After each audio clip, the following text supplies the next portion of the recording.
স্বাগত বিরতিহীন রাত ৯টায় বাংলাদেশে। আপনাদের সাথে আছি আমি আলী আশরাফ এবং আমি ফারহানা লোপা। শুরুতেই জানিয়ে দিচ্ছি শিরোনাম। সারা দেশে করোনা টিকাদান কর্মসূচি শুরু হচ্ছে আগামীকাল। প্রস্তুত ২,৪০০ কেন্দ্র।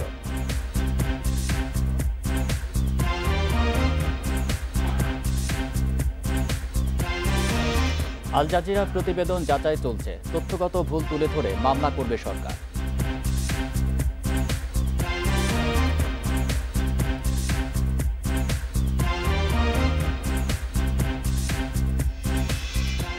$১৫,০০০ কোটি টাকার বেশি আত্মসাৎ পিকে হালদার চক্রের, বড় অংশই পাচার।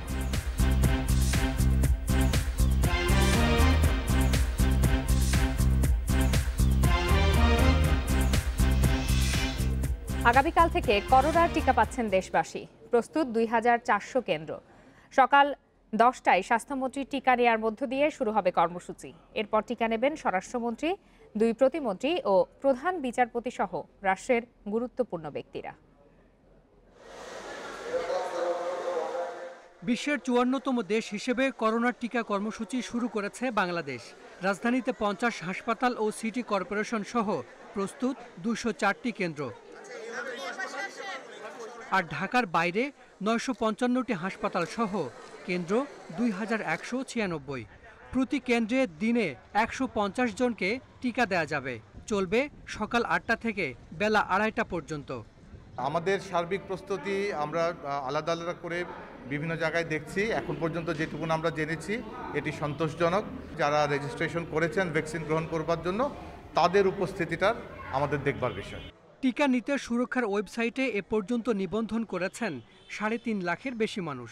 এই সংখ্যা বাড়াতে উপজেলা স্বাস্থ্য কমপ্লেক্সে বুথ খোলা হয়েছে। টিকা দেওয়ার কেন্দ্র ও দিন জানানো হবে SMS-এ। প্রি রেজিস্ট্রেশন লাগবে। প্রি রেজিস্ট্রেশন না করে আমরা যদি এইভাবে টিকাদান করতে যাই, তাহলে পরবর্তী ডোজটি কখন পাবে সেটি ভুল হতে পারে। আমরা কেবল এই রেজিস্ট্রেশনের প্রক্রিয়াটায় তাদের সহায়তা করব। স্পটে যে যখন রেজিস্ট্রেশন করা হলো তখনই কিন্তু ভ্যাকসিন দেয়া যাবে না। স্বাস্থ্য অধিদপ্তর জানিয়েছে, প্রথম ডোজের ২ মাস নয় ১ মাস পর দেয়া হবে দ্বিতীয় ডোজ। প্রথম ধাপে ৩৫ লাখ মানুষকে টিকা দিতে চায় সরকার। এই টিকার ব্যাপারে আমাদের কাছে যে নির্দেশনা ছিল সেটা ছিল ৪ থেকে ১২ সপ্তাহ পরে এটার সেকেন্ড ডোজ দেয়া যাবে। আমরা প্রতিনিয়তই আমাদের প্ল্যানটাকে আমাদের অবস্থা অনুযায়ী আমাদেরকে সাজাতে হচ্ছে। তা আমরা আপাতত ঠিক করেছি সেকেন্ড ডোজটা আমরা ৪ সপ্তাহ পরই আমরা দিয়ে দেব। তবে অন্তঃসত্ত্বা নারী, ১৮ বছরের কম বয়স, গুরুতর অসুস্থ, ওষুধে অ্যালার্জি এবং ৪ সপ্তাহের মধ্যে করোনামুক্ত হওয়া ব্যক্তিরা পাচ্ছেন না অক্সফোর্ডের এই করোনা টিকা। দেশে পর্যন্ত যারাই করোনার টিকা নিয়েছেন সবাই ভালো আছেন। টিকা নিতে সাধারণ মানুষকে উৎসাহিত করতে শেখ রাসেল গ্যাস্ট্রো-লিভার হাসপাতালের এই টিকা কেন্দ্রেই টিকা নেবেন স্বাস্থ্যমন্ত্রী সহ বেশ কয়েকজন মন্ত্রী ও VIP. Hasan Misbah, independent news, Dhaka. রোববার আনুষ্ঠানিকভাবে সারা দেশে শুরু হচ্ছে করোনার টিকা প্রদান। আজকের মধ্যে উপজেলা পর্যায়ে পৌঁছে যাবে নির্দিষ্ট পরিমাণ টিকা। টিকা প্রদানে প্রস্তুত রাখা হয়েছে ইপিআই কর্মী ও স্বেচ্ছাসেবকদের।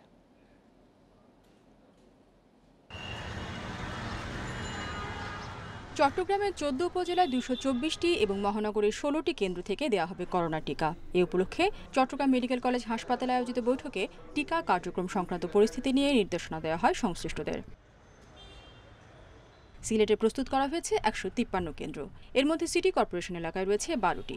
মৌলভীবাজার ২৫০ শয্যা হাসপাতালে ৮টি ও ৬টি উপজেলায় ৩টি করে বুথের মাধ্যমে টিকা দেওয়া শুরু হবে। বিভাগের অন্য ২ জেলাতে টিকা প্রদানে সব ধরনের প্রস্তুতি নিয়েছে স্বাস্থ্য বিভাগ। বগুড়ায় ১৫টি কেন্দ্রে করোনা টিকা প্রদানে প্রস্তুত রয়েছে ৫৬টি টিম। সাপ্তাহিক ও সরকারি ছুটির দিন বাদে প্রতিদিন সকাল ৯টা থেকে বেলা ৩টা পর্যন্ত দেওয়া হবে এই টিকা। টিকা কেন্দ্রে আসার সময় আপনাকে অবশ্যই ১ ঘন্টা সময় নিয়ে আসতে হবে। টিকা দেওয়ার পরে আপনাকে ১ ঘন্টা টিকা কেন্দ্রে অবস্থান করতে হবে। এর মধ্যে জটিলতা হওয়ার কথা না। কোনো কারণে কোনো সমস্যা হলে আমরা হাসপাতালে প্রস্তুত আছি সেই ব্যবস্থাপনা নেওয়ার জন্য। বরিশাল বিভাগের ৬ জেলায় কাজ করবে মোট ৫৪০টি টিম। প্রতি টিমে ২ জন করে টিকাকর্মী ও ৪ জন স্বেচ্ছাসেবক রয়েছেন। প্রথম দফায় ৩ লাখ ডোজ বরাদ্দ হয়েছে বরিশাল বিভাগের ৬ জেলার জন্য। টিকা কেন্দ্রে আসবেন, যাদের নাম আছে পর্যায়ক্রমে প্রতিটি মানুষেরই যারা প্রাপ্তবয়স্ক আছেন সবাই টিকা পাবেন। রংপুর মহানগরী সহ ৮ উপজেলার ১৩টি বুথে একযোগে শুরু হবে টিকা কার্যক্রম। এছাড়া লক্ষ্মীপুর, সুনামগঞ্জ, শরীয়তপুর, টাঙ্গাইল, ফেনী সহ বিভিন্ন জেলাতেও টিকা প্রদানের সব ধরনের প্রস্তুতি শেষ হয়েছে। কমিউনিটি হেলথ কেয়ার প্রোভাইডার আছে, তাদের মাধ্যমে রেজিস্ট্রেশনের ব্যবস্থা করেছি। আমরা আমাদের ইউনিয়ন তথ্য সেবা কেন্দ্র যেটি আছে সেটার মাধ্যমে আমরা রেজিস্ট্রেশনের ব্যবস্থা করছি। প্রথম ধাপে এসব টিকা প্রদানে অগ্রাধিকার দেওয়া হয়েছে সম্মুখ সারির যোদ্ধাদের। তবে এখন পর্যন্ত অনলাইনে নিবন্ধন নিয়ে জটিলতা কাটেনি প্রত্যন্ত এলাকার মানুষের। রেশমি নন্দী, ইন্ডিপেন্ডেন্ট নিউজ। করোনার টিকা আসায় উপেক্ষিত হচ্ছে স্বাস্থ্যবিধি। এতে আবারও সংক্রমণ বাড়ার আশঙ্কা করছেন জনস্বাস্থ্য বিশেষজ্ঞরা। তারা বলছেন, করোনা টিকার দ্বিতীয় ডোজ সম্পন্ন করার পরই শরীরে তৈরি হবে প্রতিরোধ ক্ষমতা। দেশের ৮০% মানুষ ভ্যাকসিনেশনের আওতায় আসার আগ পর্যন্ত স্বাস্থ্যবিধি পরিপূর্ণভাবে মেনে চলার পরামর্শ দিয়েছেন বিশেষজ্ঞরা। ৭ ফেব্রুয়ারি থেকে দেশজুড়ে শুরু হবে করোনার টিকাদান কর্মসূচি।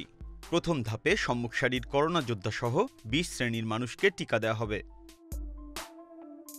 পুরো দেশকে টিকার আওতায় আনতে ১ বছরেরও বেশি সময় লাগবে বলে জানিয়েছে স্বাস্থ্য বিভাগ।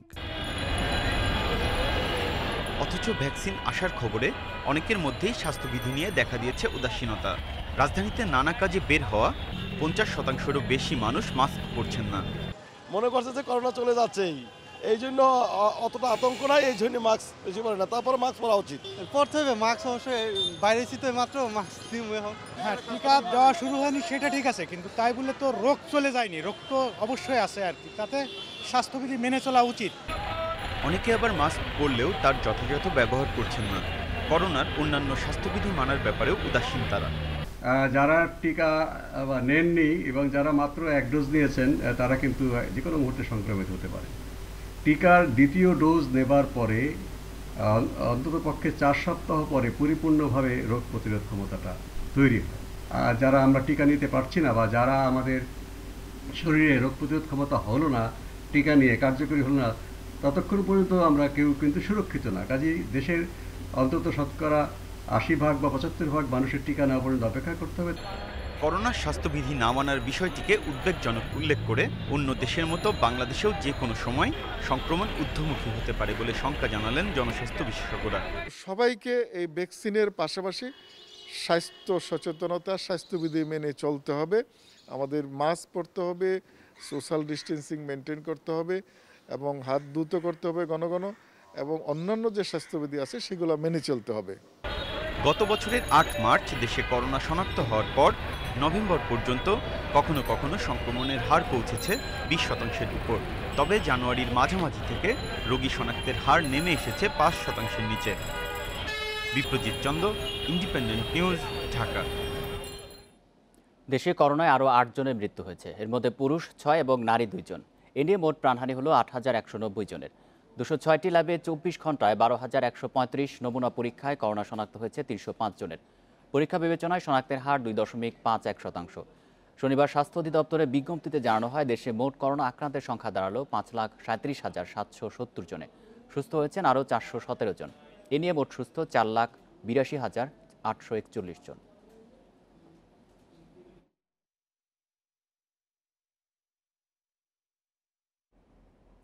এদিকে বিশ্বে করোনায় মোট প্রাণহানি ২৩,১১,০০০ ছাড়িয়েছে। এ পর্যন্ত মোট আক্রান্তের সংখ্যা ১০,৬০,০০,০০০-এর বেশি। ২৪ ঘন্টায় বিশ্বে প্রাণ গেছে প্রায় ১৪,০০০-এর বেশি মানুষের। রোগী মিলেছে ৫.৫ লাখ। যুক্তরাষ্ট্রে একদিনে মৃত্যু হয়েছে ৩,৫০০-র বেশি মানুষের। এ নিয়ে দেশটির প্রাণহানি ৪,৭০,০০০ ছাড়িয়েছে। নতুন ১,২৬,০০০-এর বেশি রোগী নিয়ে যুক্তরাষ্ট্রের মোট সংক্রমিতের সংখ্যা ২,৭৩,০০,০০০-এর বেশি। এদিকে ব্রাজিলে শুক্রবার প্রায় ১২৫০ মানুষের মৃত্যু হয়েছে। ভাইরাস মিলেছে ৫১,০০০-এর বেশি মানুষের দেহে। যুক্তরাজ্যে ২৪ ঘন্টায় মৃত্যু হয়েছে ১,০১৪ জনের। রোগী শনাক্ত হয়েছে ১৯,০০০। এছাড়াও জার্মানিতে ৭৭৬ ও স্পেনে ৫৮৪ জনের মৃত্যু হয়েছে।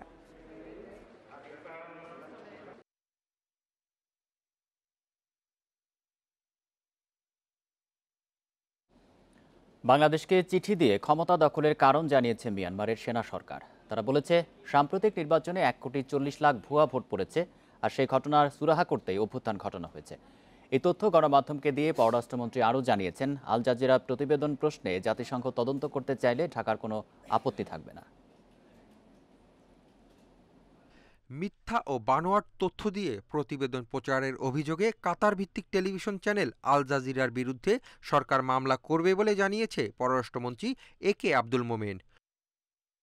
প্রতিবেদনের তথ্যগত ভুলগুলো তুলে ধরে মামলা করা হবে, তবে বাংলাদেশে টেলিভিশনটির সম্প্রচার বন্ধ করা হবে না বলেও জানান আব্দুল মোমেন। আল জাজিরার আগেও আমরা দেখেছি যেখানে আপনার 30 লক্ষ মারা গেছে, সে 3 লাখের কথা বলে। তারা অনেক সময় ওইরকম উল্টাপাল্টা তথ্য দেয়। আমরা দেখব যেখানে তথ্যগত ভুল, সেগুলো আমরা উইল রেইজ এবং উইল সু, আমরা সেটার কাজ করছি। পররাষ্ট্রমন্ত্রী জানান, শুক্রবার মিয়ানমারের রাখাইন রাজ্যে রোহিঙ্গা শিবিরে গিয়ে সেনা কর্মকর্তারা রোহিঙ্গাদের কথা শুনেছেন। তারা ধাপে ধাপে তাদের অবস্থার পরিবর্তন করার কথা বলেছে বলেও জানান তিনি। রাখাইনের যে নতুন মিলিটারি কমান্ডাররা, তারা রাখাইনে যে সমস্ত কি আছে রোহিঙ্গারা আছে, তাদের ক্যাম্পে ওরা গিয়েছিলেন এবং ওদের মুরব্বীর সাথে আলাপ করেছেন। তখন ওরা ওদের অভিযোগের কথা বলেছে যে তারা মোবিলিটি করতে পারে না। তখন আর্মি নতুন সরকার বলছেন যে আমরা এটা আস্তে আস্তে তোমাদের অবস্থার পরিবর্তন করব, ধাপে ধাপে তোমাদের অবস্থান পরিবর্তন। এগুলো শুনে আমাদের এই কোটপালং এলাকায় খুব উৎসাহ হচ্ছে। তারা খুব খুশি যে আর্মি তাদের একটা অভয় দিয়েছে। So this are good news. পররাষ্ট্রমন্ত্রী আরও জানান, মিয়ানমারে বাংলাদেশের রাষ্ট্রদূতকে চিঠি দিয়ে দেশটির সেনাবাহিনী জানিয়েছে 2020 সালের নভেম্বরের নির্বাচনে 10.4 লাখ ভুয়া ভোটার তৈরি ও কারচুপির কারণেই সেনাবাহিনী ক্ষমতার পালাবদল ঘটিয়েছে। Asif Mahmud Shah, independent news, Dhaka. বিএনপির কাছে নিরপেক্ষ নির্বাচন মানে তাদের জয়ের গ্যারান্টি। সকালে তার সরকারি বাসভবনে নিয়মিত ব্রিফিংয়ে এমন মন্তব্য করেন আওয়ামী লীগ সাধারণ সম্পাদক ওবায়দুল কাদের। বিএনপি অহেতুক রাজনৈতিক অস্থিরতা সৃষ্টির ষড়যন্ত্র করছে বলে অভিযোগ করেন তিনি। বলেন, বিএনপির কর্মসূচি মানেই সন্ত্রাস ও সহিংসতা ছড়ানো। মিয়ানমারের সাম্প্রতিক পথ পরিবর্তন ও এর পরবর্তী পরিস্থিতির ওপর সরকার দৃষ্টি রাখছে বলেও জানান আওয়ামী লীগ সাধারণ সম্পাদক। একটি রাজনৈতিক দল বিএনপির কর্মসূচি মানেই সন্ত্রাস ও সহিংসতা ছড়ানো। অতীতের অভিজ্ঞতা এটাই বলে। বাসে জনমানুষের সমর্থন আদায়ে ব্যর্থ হয়ে তারা এখন আবার সহিংস হয়ে ওঠার অপচেষ্টা করছে। কিন্তু জনগণ সচেতন রয়েছে। কর্মসূচির নামে তারা যদি জনগণের শান্তি ও স্বস্তি নষ্ট করতে চায় কিংবা কর্মসূচিতে সহিংসতার উপাদান যুক্ত করতে চায়, তাহলে সরকার তা কঠোর হাতে দমন করবে। দুদকের অনুসন্ধানে বেরিয়ে আসছে পিকে হালদারের দুর্নীতির নতুন নতুন তথ্য। অনুসন্ধান দলের সবশেষ তথ্য মতে পিকে হালদার চক্রের আত্মসাৎ করা মোট টাকার পরিমাণ 15,000 কোটিরও বেশি। 5 দিনের রিমান্ডে আনার পর জিজ্ঞাসাবাদে এমন তথ্য দিয়েছেন নেহা। পুলিশের দাবি, পরিবার ও স্বামীর সঙ্গে বিচ্ছেদের পর এমন অনৈতিক কাজে জড়িয়ে পড়েন এই তরুণী। সে প্রতি রাতেই সে ধরনের পার্টি আয়োজন করতেন।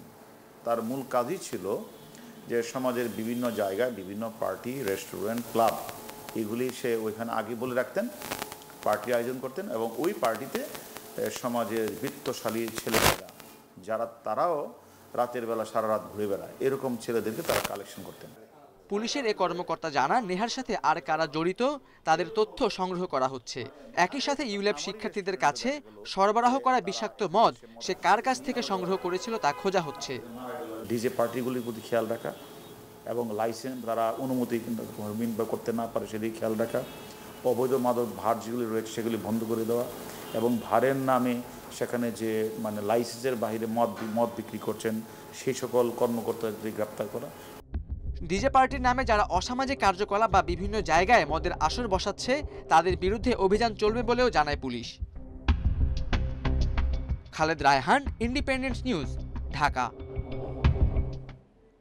দেশের উত্তরাঞ্চলে বৃহস্পতিবার পর্যন্ত কিছুটা শীত অনুভূত হলেও শৈত্যপ্রবাহের আর আশঙ্কা নেই বলে জানিয়েছে আবহাওয়া অধিদপ্তর। এরপর ক্রমাগত বাড়তে থাকবে তাপমাত্রা। আর এ মাসের শেষে রাজধানী সহ সারা দেশে বজ্রসহ বৃষ্টির সম্ভাবনা রয়েছে। মাঘের শেষে রাজধানীসহ সারা দেশে ধীরে ধীরে বাড়ছে তাপমাত্রা, শৈত্যপ্রবাহের বিস্তারও কমে এসেছে। আবহাওয়া অধিদপ্তর বলছে, দিন ও রাতের তাপমাত্রা বাড়তে শুরু করেছে। আগামী কয়েকদিন তা অব্যাহত থাকবে। তবে মঙ্গলবার থেকে 2-3 দিন হালকা শীত অনুভূত হতে পারে। এরপর ক্রমাগত বাড়বে তাপমাত্রা। 8, 9, 10 কমার পরে বিশেষ করে কমবে আপনার ওই নর্থ ওয়েস্টার্ন পার্টে হবে, হয়তো 2-1 জায়গায় মাইল্ড ধরনের হয়ে যেতে পারে, কিন্তু দেখা যাবে যে 11-12 তারিখের পরে তাপমাত্রা গ্র্যাজুয়ালি বাড়তে থাকবে। আবহাওয়া অধিদপ্তর জানিয়েছে, চলতি মাসের শেষে সারা দেশে বজ্রসহ বৃষ্টি হতে পারে। এই মাসের দ্বিতীয়ার্ধে অর্থাৎ 15 তারিখের পরে 15 তারিখ থেকে 28 তারিখ এই সময়ের ভিতরে কিছু কিছু জায়গায় হয়তো ঝড় বৃষ্টি হওয়ার একটা সম্ভাবনা আছে। শীত কমার পাশাপাশি কমেছে কুয়াশাও। বিমান চলাচল ও ঘাটে ফেরি চলাচল প্রায় স্বাভাবিক রয়েছে। আবহাওয়াবিদরা জানিয়েছেন, আগামী কয়েকদিন মধ্যরাত থেকে ভোর পর্যন্ত দেশের বিভিন্ন স্থানে হালকা থেকে মাঝারি কুয়াশা দেখা দিতে পারে। নূরে জান্নাত, ইন্ডিপেন্ডেন্ট নিউজ। নারায়ণগঞ্জের গন্ধর্বপুরে ঢাকা ওয়াসার পানি শোধনাগার প্রকল্পে 2 বছরে কাজ হয়েছে মাত্র 30 ভাগ।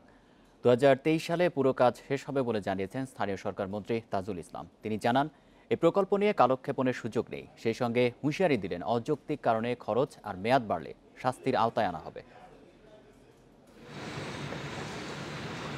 রূপগঞ্জের গন্ধবপুরে পানি শোধনাগার প্রকল্পের কাজ শুরু হয় 2019 সালে। 2021-এ তা শেষ হওয়ার কথা থাকলেও প্রকল্পের মেয়াদ বাড়ানো হয়েছে 2023 পর্যন্ত।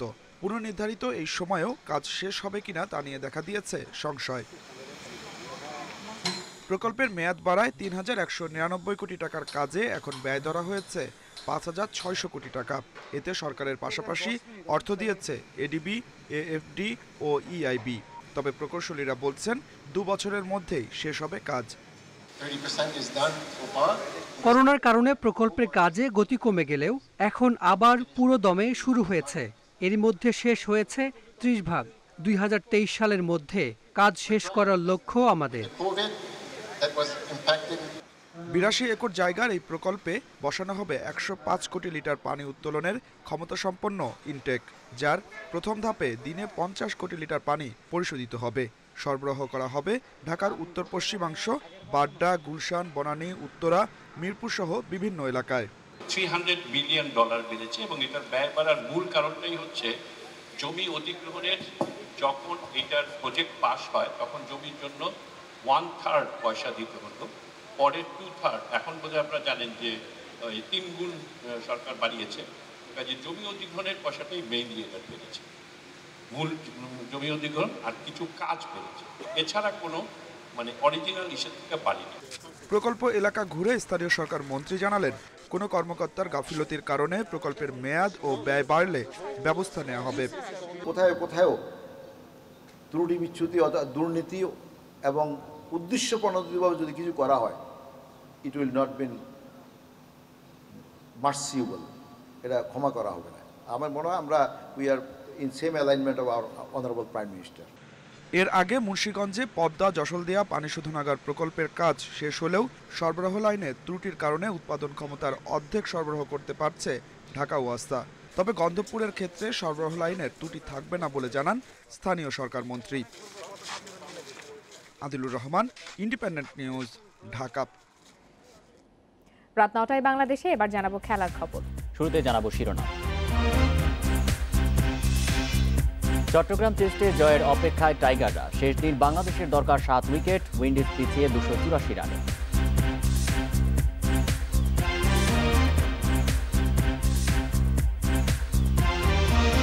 নারী ফুটবলে ফিফা র্যাঙ্কিংয়ে ফেরার তাগিদ বাফুফের। সেপ্টেম্বরে আন্তর্জাতিক আসরের পরিকল্পনা।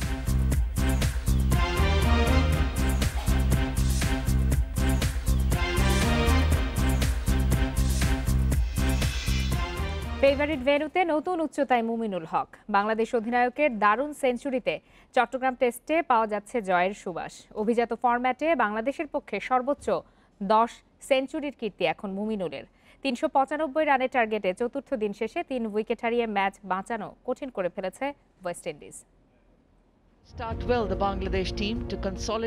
তৃতীয় দিনে দুই দলের সব মিলিয়ে সংগ্রহ 231 রান, উইকেট পড়েছিল 11টি। সেই ধারাবাহিকতাতে শঙ্কা ছিল চতুর্থ দিনে প্রথম সেশন নিয়ে।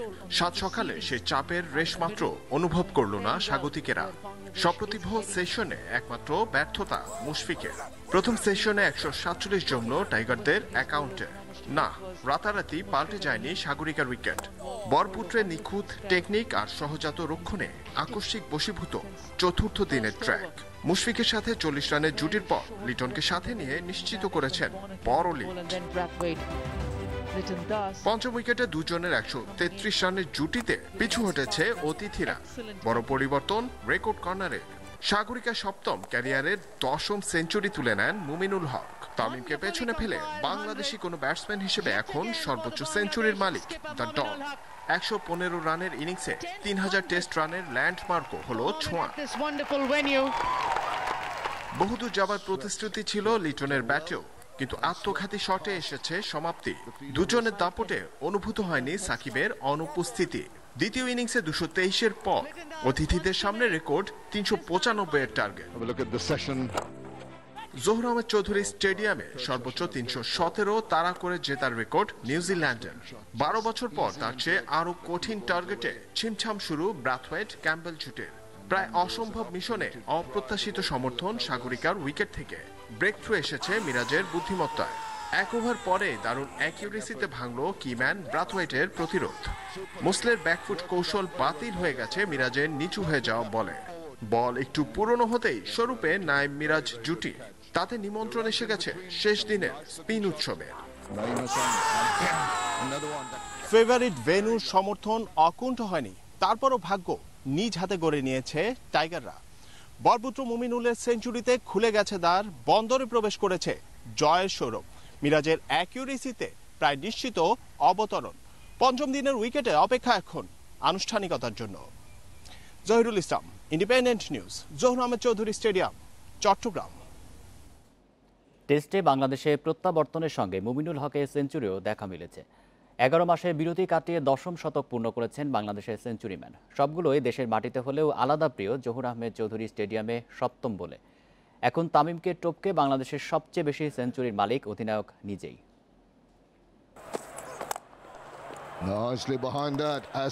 সাগরিকার মাঠ মানেই মুমিনুলের ব্যাটে রানের ফোয়ারা।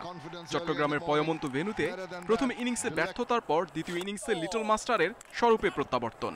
It's a 50, number 14 in test matches for Bangladesh's captain. মুমিনুলের ব্যাট জহুর আহমেদে গেলেই চড়া হয়ে ওঠে। ক্যারিয়ারের প্রথম সেঞ্চুরিটাও এখানেই। সবচেয়ে বেশি 7 সেঞ্চুরি আর সবচেয়ে বেশি রানও সাগরিকায়। এই মাঠেই একমাত্র বাংলাদেশি হিসেবে এক টেস্টে 2 ইনিংসে সেঞ্চুরি করার রেকর্ডও little জিনিয়াসের। Yet again for the Bangladesh skipper Mominul Haq. 10th 100. সাদা পোশাকে এখন সর্বোচ্চ সেঞ্চুরির মালিক মুমিনুল। তামিমের সমান 9 টেস্ট সেঞ্চুরি ছিল টেস্ট অধিনায়কের, যা টপকে গেছেন উইন্ডিজদের বিপক্ষে চট্টগ্রাম টেস্টে। পরের স্পটগুলোতে আছেন মুশফিক, আশরাফুল, সাকিব। একই দিন 3 হাজারি ক্লাবে ঢুকে গেছেন মুমিনুল। তবে এই ক্ষেত্রে তামিমকে টপকাতে পারেননি টেস্ট অধিনায়ক। সবচেয়ে দ্রুততম 3 হাজারি ক্লাবে নাম লেখাতে দুজনেরই লেগেছে 76 ইনিংস। অধিনায়কের দায়িত্ব সামলেছেন দৃঢ়তায়। অপ্রতিরোধ্য অতুলনীয় মুমিনুল টেস্ট ইতিহাসে এক মাঠে সর্বোচ্চ সেঞ্চুরি রেকর্ডের তালিকায় নাম লিখিয়েছেন। জায়গা করে নিয়েছেন জয়বর্ধনের ডন ব্র্যাডম্যান, ক্যালিসদের মতো তারকাদের পাশে। Mohammad Nazim, independent news. চট্টগ্রাম টেস্টের পর ঢাকাতেও অনিশ্চয়তা সাকিব আল হাসানকে নিয়ে। টাইগার অলরাউন্ডারকে দলে পেতে মরিয়া ম্যানেজমেন্ট, তবে ঝুঁকি নিলে হিতে বিপরীত হতে পারে। সে কারণে তাড়াহুড়ো করতে চান না রাসেল ডমিঙ্গো। টেস্ট চ্যাম্পিয়নশিপে প্রথম জয় পেয়ে আত্মবিশ্বাস বেড়েছে টাইগার হেড কোচের। চট্টগ্রাম টেস্টের চতুর্থ দিনেই জেগেছে জয়ের সম্ভাবনা। প্রথম ইনিংসে টপ অর্ডারের ব্যর্থতা ঠেকে মিরাজের সেঞ্চুরি, আর দ্বিতীয় ইনিংসে মুমিনুলের 115 রানের ইনিংসে মান বাঁচানো।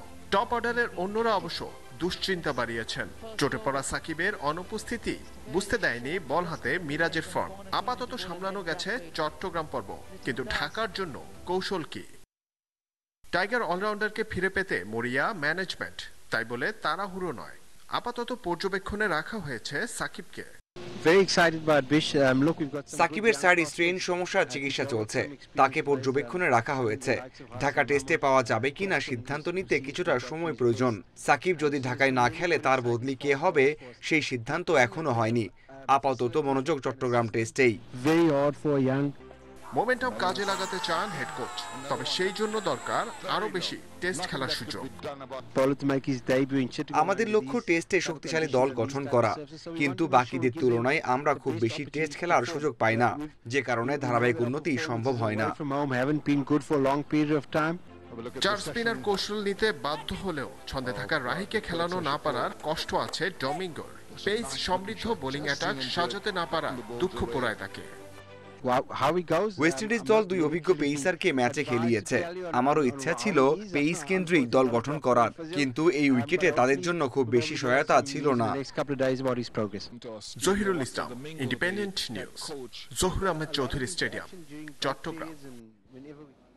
বঙ্গবন্ধু জন্মশতবার্ষিকীতেই হবে নারী ফুটবল নিয়ে বাফুফের বিশেষ আয়োজন। সেপ্টেম্বরে বঙ্গবন্ধু কিংবা বঙ্গমাতার নামে হবে আন্তর্জাতিক টুর্নামেন্ট, জানিয়েছেন বাফুফের নারী উইংয়ের চেয়ারম্যান মাহফুজা আক্তার কিরণ। নেপালের সাব চ্যাম্পিয়নশিপের পর লম্বা বিরতি, করোনার কারণে প্রায় 2 বছর আন্তর্জাতিক অঙ্গনে নেই নারী ফুটবলাররা, যার প্রভাবে ফিফা র্যাঙ্কিংয়ে নেই বাংলাদেশের নাম। অবস্থা উত্তরণের একটাই পথ, আন্তর্জাতিক ম্যাচ খেলা, কিন্তু সেটা এপ্রিলের আগে হচ্ছে না। প্রীতি ম্যাচ খেলতে কম্বোডিয়া, ভুটান, শ্রীলঙ্কা সহ 17 দেশকে চিঠি পাঠানো হলেও সাড়া মেলেনি। 5 থেকে 13 এপ্রিল পরবর্তী ফিফা নির্ধারিত মেয়েদের স্লটে কিছু করা না গেলে সেপ্টেম্বর পর্যন্ত অপেক্ষা। বঙ্গবন্ধু জন্মশতবার্ষিকীতে আমাদের পরিকল্পনা ছিল অবশ্যই যে বঙ্গমাতা করার জন্য, বাট সেটা কোভিডের কারণে তো কোনো কিছুই সম্ভব হচ্ছে না। আপনারা জানেন যে ফেব্রুয়ারিতে আমাদের একটা ফিফা উইন্ডো ছিল, কিন্তু কোভিডের কারণে সেটাও সম্ভব হচ্ছে না। আমরা 18টা দেশকে ইনভাইটেশন পাঠিয়েছিলাম, একটা দেশও কোনোভাবেই রেসপন্স করেনি। সুদিনের আশায় দিন গুনছে ফেডারেশন। করোনার টিকা ও তার প্রয়োগে কমছে রোগ সংক্রমণের ভয়, স্বাভাবিক জীবনে ফিরছে জনজীবন। সেপ্টেম্বরে ফিফা উইন্ডোর আগেই পরিস্থিতি স্বাভাবিক হয়ে আসবে বলে মনে করেন ফেডারেশন কর্তারা। ওই সময়টাকেই তাই আন্তর্জাতিক আসরের জন্য বেছে নেওয়ার পরিকল্পনা। আমাদের অবশ্যই চেষ্টা অব্যাহত থাকবে এখন থেকেই, ওই সময়টাতে আমরা যাতে ফিফা উইন্ডোতে ফিফা ফ্রেন্ডলি ম্যাচ খেলতে পারি। সেই ম্যাচগুলো বঙ্গবন্ধু জন্মশতবার্ষিকীর জন্য ডেডিকেটেড করা হবে। তবে কয় জাতির হবে এই আন্তর্জাতিক আসর সেটা এখনও বলতে পারছে না federation. Shamim Ahmed, independent news, Dhaka. এই ছিল খেলার খবরে। চলে যাচ্ছে অন্যান্য প্রসঙ্গে।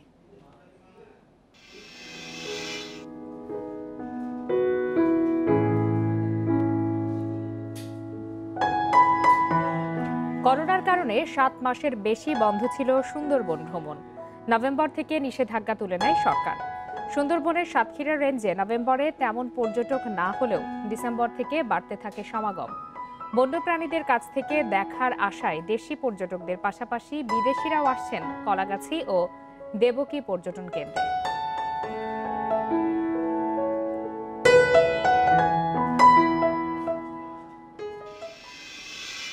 এ নিয়ে প্রতিবেদন থাকছে রাত 9টায় বাংলাদেশের শেষ অংশে। চলে যাচ্ছে পরের প্রসঙ্গে। বাণিজ্যমন্ত্রী টিপু মুন্সি বলেছেন, স্বল্পোন্নত দেশ থেকে উত্তরণ পরবর্তী সময়ের জন্য এখন থেকেই বিভিন্ন দেশের সঙ্গে মুক্ত বাণিজ্য চুক্তির আলোচনা শুরু করতে হবে বাংলাদেশকে। শনিবার টেকসই উন্নয়ন নিয়ে এক কর্মশালায় যুক্ত হয়ে মন্তব্য করেন তিনি। এ সময় অর্থমন্ত্রী আ.হ.ম মুস্তফা কামাল বলেন, স্বল্পোন্নত দেশ থেকে উত্তরণ বাংলাদেশের জন্য গৌরব ও সম্মানের হবে। স্বল্পোন্নত দেশ থেকে উন্নয়নশীল দেশে উত্তরণের ফলে মর্যাদা বৃদ্ধির পাশাপাশি বিনিয়োগ ও বাণিজ্যে নতুন সুবিধা তৈরি হবে বলে জানান এফবিসিসিআই-এর সভাপতি শেখ ফজলে ফাহিম। তিনি বলেন, বিদেশি বিনিয়োগকারীদের আস্থা বাড়ার সঙ্গে দেশের নতুন কর্মসংস্থানও সৃষ্টি হবে।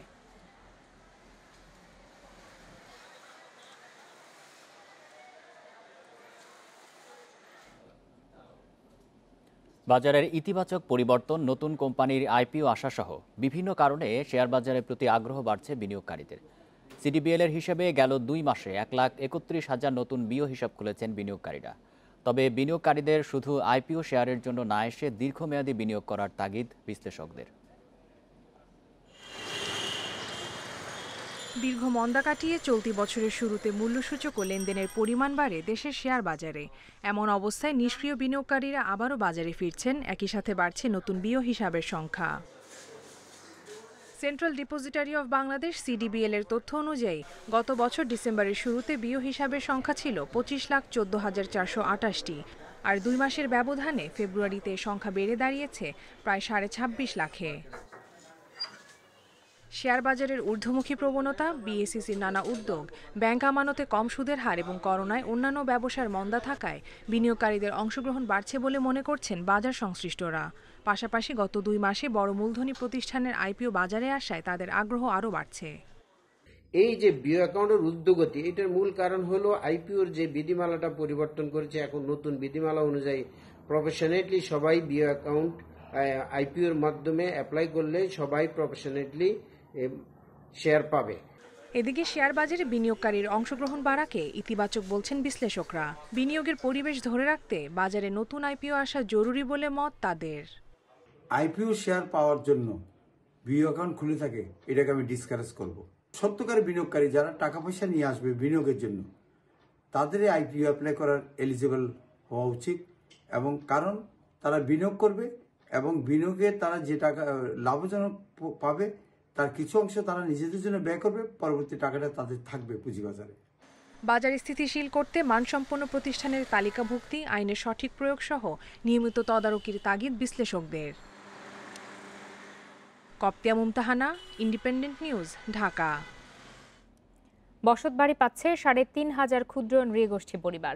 জীবনমান উন্নয়ন প্রকল্পের আওতায় তাদের ঘর দিচ্ছে সরকার। সিরাজগঞ্জ, রংপুর, গাইবান্ধা ও নওগাঁয় মাথা গোঁজার ঠাঁই পেয়ে খুশি সাঁওতাল, পাটনি সহ 52 নৃগোষ্ঠীর মানুষ। মুজিব বর্ষ উপলক্ষে এই উদ্যোগ নেওয়া হয়েছে। বাঁশের ডালাকুলা সহ নানা গৃহস্থালির জিনিসপত্র তৈরি করেন পুষ্পরানী। কিছুদিন আগেও পরিবার নিয়ে থাকতেন ভাঙা ঘরে। এখন দিন বদলের হাওয়া লেগেছে তার ঘরেও। স্বপ্ন দেখছেন একটি সুন্দর জীবনের। কাজ করতে পারি নাই, পানি পড়ছে, উঠি বসি আছে, কাজ করি পারি নাই, আর এখন কাজ করতে পারি। রংপুরের ঘানিরামপুরে পাটনি সম্প্রদায়ের 25টি পরিবার ঘর পেয়ে ঘুরে দাঁড়ানোর চেষ্টায় ব্যস্ত। বাঁশের পণ্য তৈরি করে জীবন সচলের চেষ্টা করছে তারা। পেটের কর্ম করবো, খাবো না ঘর বাড়ি বানাবো। প্রধানমন্ত্রী দিয়ে আমার ঘরটা ভালোই দিচ্ছে আমাদের। সামাজিকভাবে পিছিয়ে ছিল সিরাজগঞ্জের উল্লাপাড়ার রবিদাস সম্প্রদায়ের মানুষেরাও। তাদেরই একজন মদন দাস। প্রধানমন্ত্রীর উপহার তাদের বেঁচে থাকার অনুপ্রেরণা জুগিয়েছে। টিন কেটে ঘরে ঢুকতো, এখন তো সেটা তো ভয় নাই। এখন টিন কেটে ঢোকার জন্য ভস করে এক ঘরের মধ্যে মেয়ে 5টা মেয়ে, আমি বাজার থাকি। দৃষ্টিনন্দন এই ছবি গাইবান্ধার গোবিন্দগঞ্জের। সমতল এই ভূমিতে বাস করে সাঁওতালরা। মাটির ঘরের বদলে সরকার তাদের গড়ে দিচ্ছে পাকা ঘর। চালের ঘর আসলো, এটা ভালো করবা গেলে ওটা পানি পড়ে, ওটা ভালো করবা গেলে ওটা পানি পড়ায়, এই অবস্থায় আসুন। আর এখন তো ওই পানি পড়বে না, এখন ভালো হয়েছে। মুজিব বর্ষে পর্যায়ক্রমে 3,500 ক্ষুদ্র নৃগোষ্ঠী মানুষকে ঘর উপহার দেবেন প্রধানমন্ত্রী, যা সরাসরি দেখভাল করছে প্রধানমন্ত্রীর কার্যালয়। মুজিব শতবর্ষ উপলক্ষে এই কর্মসূচির আওতায় প্রধানমন্ত্রীর কার্যালয়ের তত্ত্বাবধানে 3,500 পরিবার যারা প্লেইন ল্যান্ডে বসবাস করছে, ক্ষুদ্র নৃগোষ্ঠীর জনগণকে গৃহ দেওয়া হচ্ছে। সমাজের মূলধারার সাথে যুক্ত করতে এসব গোষ্ঠীর সন্তানদের শিক্ষিত করে তুলতে উপবৃত্তির ব্যবস্থাও করা হয়েছে। যুগের পর যুগ এই ঘরগুলোতে বসবাস করত সমতল ভূমিতে থাকা সাঁওতালরা। সরকারের পক্ষ থেকে তাদের জন্য নিশ্চিত করা হয়েছে পাকা ঘর। তারা মনে করছেন শুধুমাত্র পাকা ঘর নিশ্চিত নয়, তারা চান সুনির্দিষ্ট কর্মব্যবস্থা। বন ইবনে কামাল, ইন্ডিপেন্ডেন্ট নিউজ, গোবিন্দগঞ্জ, গাইবান্ধা। মিয়ানমারের সেনা অভ্যুত্থানের বিরুদ্ধে ক্ষোভ বাড়ছে। আজও বিক্ষুব্ধদের ছত্রভঙ্গ করতে মাঠে নামে দাঙ্গা পুলিশ। পরে ইন্টারনেট বন্ধ করে দেয় সেনা শাসকেরা। এই ঘটনাকে জঘন্য ও বেপরোয়া বলে আখ্যায়িত করেছে অ্যামনেস্টি ইন্টারন্যাশনাল। মিয়ানমারের ইয়াঙ্গুনে অং সান সুচির মুক্তির দাবিতে শনিবার সকালে রাজপথে নামেন কয়েক হাজার ব্যক্তি। বিক্ষোভে সামিল হন শ্রমিক, শিক্ষক, আইনজীবী থেকে শুরু করে সব শ্রেণী পেশার মানুষ। স্বৈরশাসনের পতন চেয়ে ওঠে স্লোগান। বিক্ষোভে হর্ন বাজিয়ে সমর্থন জানান চালকেরা। সুচির দল ন্যাশনাল লীগ ফর ডেমোক্রেসির পতাকা নিয়ে সড়কে আসেন সমর্থকেরা। এর পরপরই তাদের ছত্রভঙ্গে মাঠে নামে দাঙ্গা পুলিশ।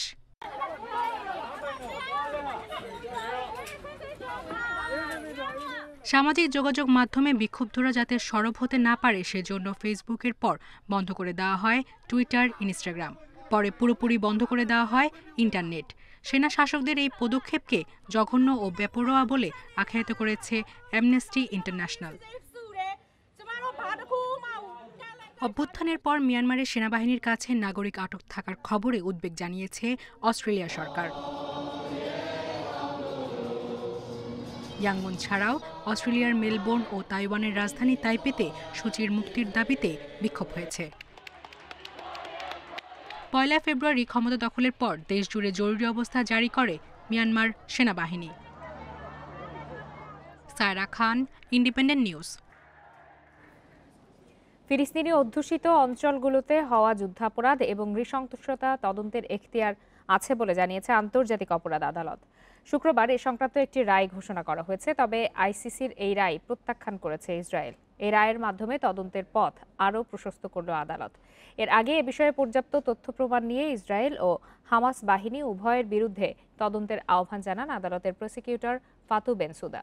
আইসিসির রায়ের তীব্র সমালোচনা করেছেন ইসরায়েলের প্রধানমন্ত্রী বেনিয়ামিন নেতানিয়াহু। তবে আন্তর্জাতিক অপরাধ আদালতের সদস্য না হওয়ায় ইসরায়েলকে বিচারের আওতায় আনতে নানা জটিলতার মধ্য দিয়ে যেতে হবে আদালতকে।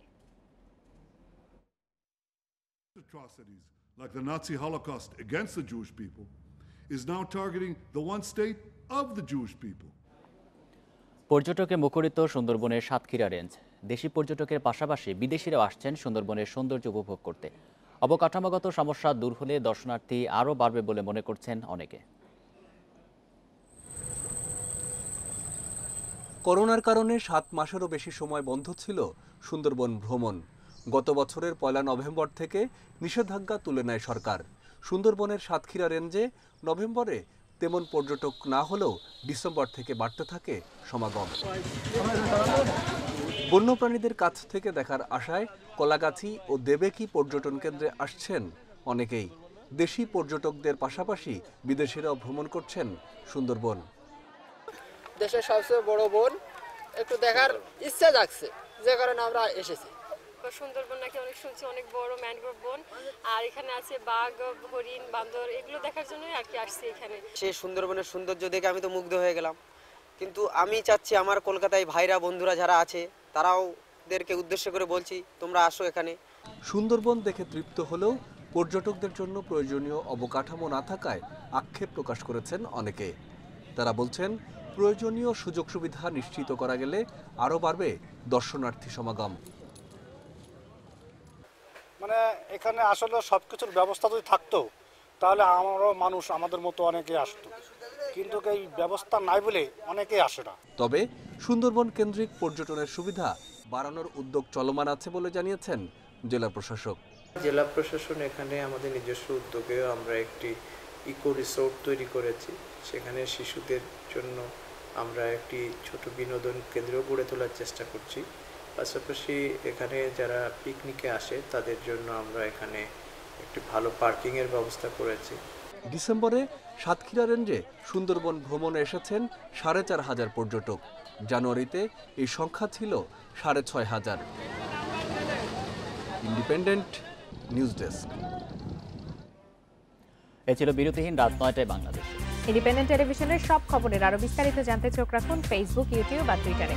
এতক্ষণ সাথে থাকার জন্য সবাইকে ধন্যবাদ।